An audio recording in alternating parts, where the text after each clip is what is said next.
네, 윤석열 대통령이 취임한 지 100일이 지났죠. 오늘로 102일째를 맞았는데요. 이 시점에 국정의 변화를 꾀해야 된다. 지금을 분기점으로 삼아야 된다. 이런 목소리가 좀 많이 나오고 있는데요. 한덕수 국무총리는 어떻게 생각하시는지 궁금해서 전화로 만나보도록 하겠습니다. 나오 계시죠, 총리님? 네, 안녕하세요. 네, 안녕하세요. 총리님은 아직 100일 안 되셨고 오늘이 91일째 맞습니까? 네, 한 90일쯤 된 것 같습니다. 좀 지난 날에 좀 그 소회부터 좀 말씀해 주신다면요. 네, 제가 취임한 임명을 받으면서부터 어떻게 보면 걱정을 하면서 동시에 기대를 하면서 하는 것은 앞으로 한 5년쯤이 정말 중요한 우리 대한민국의 중요한 시기다 이렇게 생각합니다. 국내 여러 가지 상황도 그렇고 예.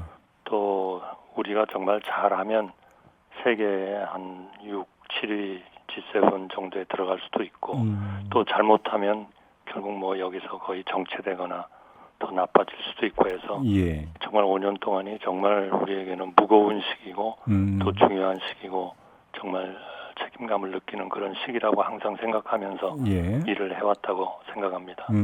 그러시고요. 아무튼 이제 책임 총리로서 내각을 통할하고 국정 전반을 지금 아우르는 위치에 있기 때문에 일단 국정 관련해서 먼저 좀 질문을 좀 드리고 싶은데요. 네, 크게 두 갈래로 좀 나눠서 좀 질문을 드리겠습니다. 첫 번째는 국정 방향인데요. 네. 우선 추진과제 120과제로 선정하고 이런 건 다 안 알겠는데 윤석열 정부가 여기에 중점을 둬서 다른 건 몰라도 이건 확실하게 좀 하려고 한다. 이런 어떤 부각되는 브랜드가 없다는 지적이 있던데 어떻게 받아들이십니까?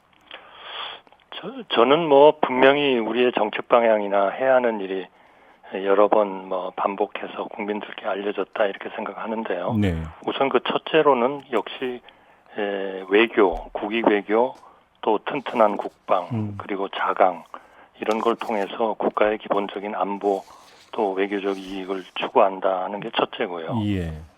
두 번째는 경제 쪽에서 보면 역시 제일 중요한 거는 지금 그 재정의 건전성을 회복하는 거. 대통령께서도 말씀하셨습니다만 이 부분이 정말 중요하다. 지난 한 5년 동안에 거의 국채는 국가 부채는 한 400조 정도 늘어서 사실 한 5, 6% 정도 GDP 대비 부채 비율에서 지금 거의 50% 가까이 가고 있어서 네. 이 부분은 정말 국가로서는 대외 신인도에서도 중요하고 국내적으로도 우리가 문제가 있을 때 재정이 역할을 할 수 있는 그런 네. 여력을 확보해야 한다는 차원에서 중요하다 이렇게 생각하고요. 예. 세 번째로는 역시 적절한 국제 수지 흑자가 나야 우리의 대외적인 균형이 유지되기 때문에 많아야 할 필요는 없겠지만 적절한 수준의 국제 수지의 흑자는 나야 된다 하는 게 세 번째라고 생각합니다. 그리고 네 번째는 역시 국내적인 여러 가지 양극화의 문제라든지 소득의 격차라든지 이런 문제들을 좀 해결하는 차원에서 예. 사회적 약자에 대한 보호를 제대로 해나가야 된다는 거고요. 다섯 번째로는 경제 전체로 보면은 생산성이 높은 경제, 그러한 체제를 이룩하기 위한 노력을 해야 된다. 이런 한 5가지가 큰 과제고요. 또 소규모 과제로 들어가면 역시 교육이라든지 일자리라든지 주택이라든지 또는 우리의 그 의료 보호라든지 네네. 그리고 연금 개혁을 통해서 은퇴 후의 생활이 어느 정도 보호받을 수 있다든지 하는 또한 그 5가지 정도의 과제가 국민들의 행복과 연결돼서 알겠습니다. 우리가 꼭 해야 하는 과제다 이렇게 생각하고 있습니다. 근데 이제 그거를 좀 하나하나 강론 다 들어가기는 시간이 너무 제한돼 있으니까 그럼 얘 하나만 뽑아서 추가 질문을 좀 드릴게요. 이제 국익 네네. 외교를 상당히 강조를 하셨는데 네네. 그러면 그러니까 대미 관계도 중요하지만 대중 관계도 중요하지 않겠습니까? 그런데 일각에서 어떤 지적이 있냐면 대선 때부터 이야기로 거슬러 올라가는데 굳이 사드를 꺼내가지고 대중 관계를 껄끄럽게 할 이유가 도대체 뭐가 있느냐? 이게 국익에 부합되는 거냐? 이런 지적도 있는데 이건 어떻게 받아들이십니까?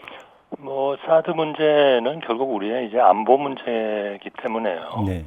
그 문제에 대해서 사실 어떤 외국의 영향에 의해서 우리가 이 문제를 하고 안 하고의 선택의 문제가 아니라고 생각합니다. 이거는 국가의 안보를 위해서 기본적으로 우리가 강조되어야 하는 거고 갖춰져야 하는 거고 하기 때문에 네.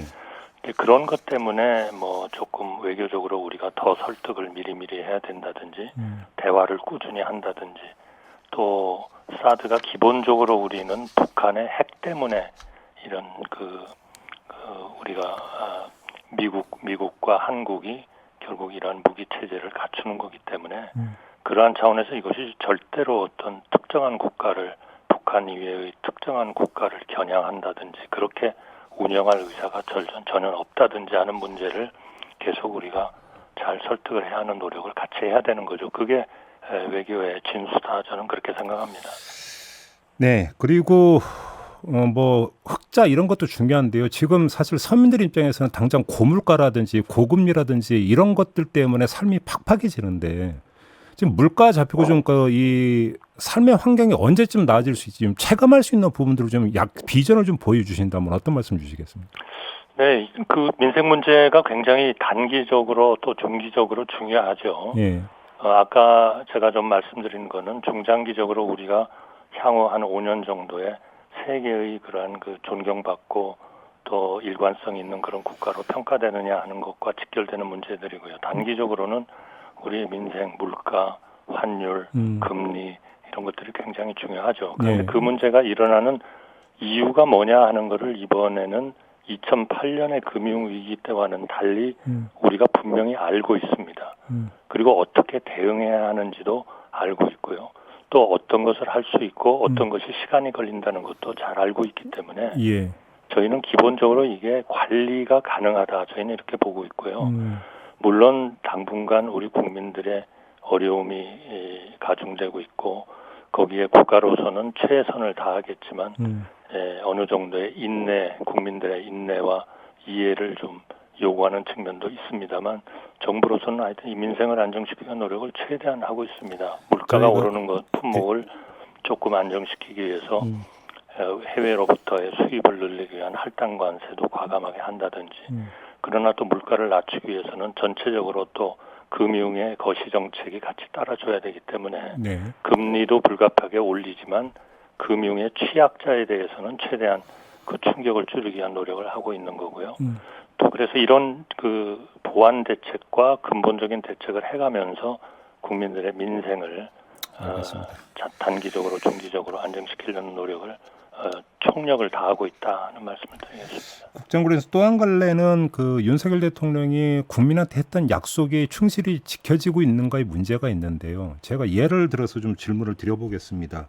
네네. 엊그제 정부가 발표하기를 1기 신도시 종합개발계획 수립 시점을 2024년으로 잡는다고 발표를 했는데 윤석열 대통령은 대선 과정에서 신속 추진한다고 여러 차례 밝혔다. 결국은 공약 파기 아니냐 이런 지금 지적이 나오고 있거든요. 어떤 말씀 주시겠습니까? 그동안에 인수위원회에서부터 시작을 해서 이 부동산 주거 안정을 위해서 공급을 늘리고 또 수요를 억제하기 위한 여러 가지 정책이 있어서 무리한 것은 좀 고치고 한다는 것은 기본적인 원칙으로 계속 정해져 있고 쭉 검토를 해왔기 때문에요. 그 검토의 결과로 현재의 부동산 시장, 우리 주거 안정의 상황을 파악을 해봤을 때 향후 한 5년 정도는 이렇게 가져가는 게 좋겠다 하는 그러한 정책을 이제 발표를 한 거죠. 그런 과정에서 일어나는 전체 패키지 중에 하나다.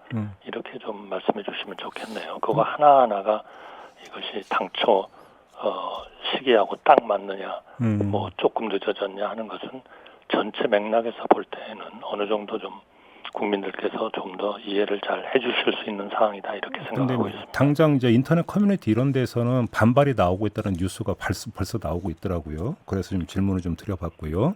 네네.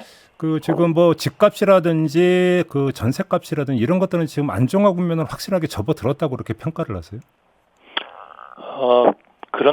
그런 경향으로는 조금 들어가는 것 같습니다. 그러나 아직도 좀 불확실성이 많고요.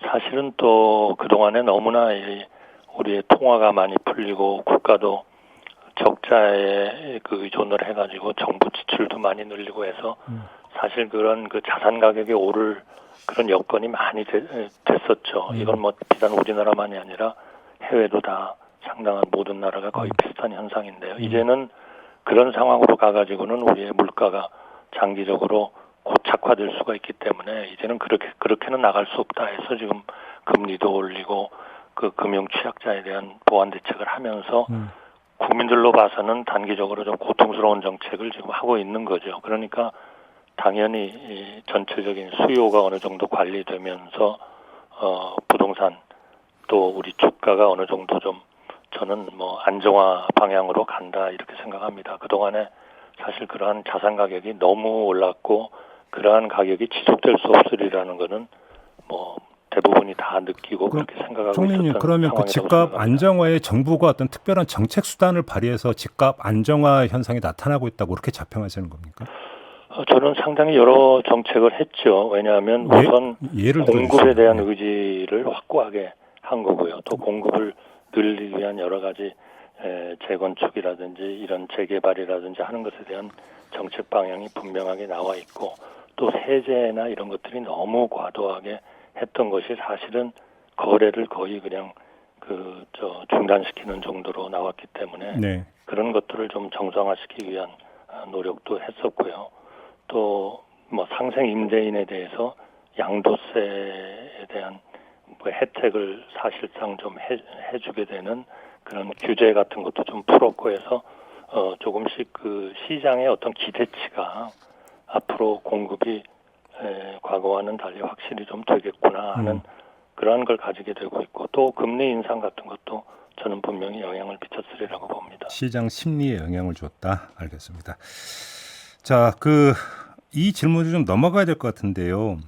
엊그저께 전현희 국민권익위원장이 정치 중립을 지켜야 된다라고 강조를 하셨는데 어떤 취지로 하셨던 말씀이십니까? 저는 이제 공무원도 그렇고 모두가 사실은 정부에 있는 사람들은 일종의 공직에 있는 거거든요. 네. 그러니까 그 공직의 가장 큰 특징은 너무 정치적인 이런 색깔이나 정치적인 문제에 깊이 개입하는 것 같은 인상을 국민에게 주는 것은 그거는 저는 안 맞고 또 법적으로도 사실은 확실한 정치적인 그런 문제들은 과거에 보면 여러 가지 또 논란도 일으키고 또 문제도 되고 했지 않습니까? 그래서 저는 우리가 장관도 전부 다 분명한 우리의 공직에 있는 분들이기 때문에 모든 것들을 그렇게 정치적으로 모든 거라기보다는 많은 것을 정치적으로 보고 또 정치적인 그런 언급들을 하는 것은 조금 공직에 있는 분으로서는 조금 자제해야 되는 사항 아니냐. 총리님, 제가 뜻에서 한번 말씀드린 겁니다. 추가 질문을 좀 드려보고 싶은 거, 네네. 저희가 인터뷰를 했기 때문에 그 인터뷰 내내 전현희 위원장이 강조했던 것은 감사원의 감사가 이러저러한 측면에서 좀 납득하기 힘들고 부당하다라는 취지로 계속 강조를 한 건데 그것도 정치 중립 위반에 해당이 됩니까? 오히려 정당방위라고 볼 수 있는 부분도 있는 거 아닙니까? 자기 방어 이렇게 볼 수 있는 부분도 있는 거 아닌가요? 글쎄요, 그거는 이제 개인적으로는 어떤 생각을 하고 있는지 제가 직접 들어보지는 않아서 모르겠습니다만 네. 감사원의 그런 그 감사에 대해서 그렇게 생각을 했다면 그 감사원 감사가 왜 일어나고 있는지 그것이 과연 국가의 어떤 하나의 정책으로서 또 조직의 기능으로서 그것이 정말 그분이 그렇게 정치적인 감사다라고 얘기할 수가 있는 건지 이런 것들을 저는 좀 잘 판단을 하셔서 말씀을 하시는 것이 적절하다. 저는 그런 뜻으로 그러면 말씀드리는 관련해서 그 장관급에 대해서 근태를 감사는 이거는 어떻게 평가하세요, 총리로서? 글쎄요, 그거는 각종 규정들이 있고 예. 감사원의 감사 원칙이 있을 거기 때문에 예. 그 문제에 대해서 제가 모든 것을 다 알고 있다고 말씀드리는 근데 어렵겠습니다만 공직 생활을 오래 하셨기 때문에 그 장관급이 근태, 지각 이런 문제 때문에 감사받았다는 얘기 혹시 들어보셨습니까? 그동안? 글쎄 그거 하나 가지고 감사를 했는지도 저는 지금 정확히 잘 모르겠습니다. 그래요? 전체적인 감사를 하는 과정에서 그런 것들이 하나 포함이 됐는지 네. 정말 그거 하나만을 가지고 감사원의 그런 인력들이 나와가지고 또는 자료를 요구하고 있는지 그건 제가 정확히는 모르겠습니다만 네. 결국 모든 것은 이런 어떤 그 규정과 원칙이 있을 테니까요. 감사원으로서는 그런 점에서 저는 우리 위원장님도 판단을 좀 하시는 게 적절하지 않느냐 그런 뜻을 제가 말씀드리는 그 겁니다. 판단이라고 하는 게 거취 판단 말씀하시는 건가요? 아니요. 거치 판단이 아니고요. 지금 그 감사원을 정치적인 감사다라고 그런 뜻으로 말씀을 하셨다면 그 감사 자체의 내용이 정말 정치적인지에 대한 판단을 좀 잘 하셨으면 좋겠다 알겠습니다. 하는 겁니다. 민주당이 지금 총리님을 그 홍장표 KDI 원장 건과 관련해서 직권남용 혐의로 고발을 했는데 어떻게 받아들이세요, 총리님? 저는 뭐 그거는 좀 적절치 않다고 생각해요. 왜냐하면 그 홍 위원장님에 대한 제 얘기는 공개적으로 이렇게 어느 자리에서 한 것이 아니고 네. 어떤 언론인이 이 비공식적인 그런 자리에서 어떻게 생각하느냐 그렇게 말씀을 하셔서 네. 그분이 가진 철학이나 지금까지 해왔던 걸로 봐서는 그 연구원의 전체적인 트렌드하고는 좀 안 맞지 않겠냐 이제 그런 뜻으로 말씀을 드린 거죠. 그냥 사적으로 그냥 잠깐 이야기한 것일 뿐이다 이런 말씀이신가요? 어떻게 보면 그거를 공적이냐 사적이냐라고 얘기한다면 조금은 사적으로 얘기한 거죠. 그래요. 알겠습니다. 마지막으로 어제 좀 그 국회에서 나왔던 건데요. 지금 8월 8일 폭우가 쏟아지는 날 네. 이상민 장관이 먼저 뭐 군산에서 일정이 있었던 것까지는 좋은데 10시에 대통령한테 최초 보고했다라는 어떤 이 답변이 있지 않았습니까?